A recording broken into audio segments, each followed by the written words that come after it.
Resize Canvas. With this tool, we can change the canvas size. Here, we have one canvas object. Select the canvas, and press N shortcut key, for turn on reshape mode. If we want to resize the canvas, and add extra column and row in the canvas, press Resize Canvas button. Here, in X as horizontal, and Y as vertical, we will add 8 crosses.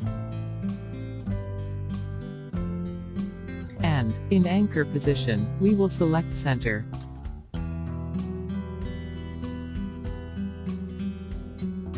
Here, you can see, X as horizontal and Y as vertical. Crosses has been added. Here, we will fill cross stitch in canvas. Open Resize Canvas property, by pressing Shift plus a shortcut key. Here, in X as horizontal, and Y as vertical, we will add 10 crosses. And, in anchor position, we will select top middle. Here, you can see, crosses has been added, in top middle position. Even if we resize the canvas, we will be able to add manual cross stitch in canvas.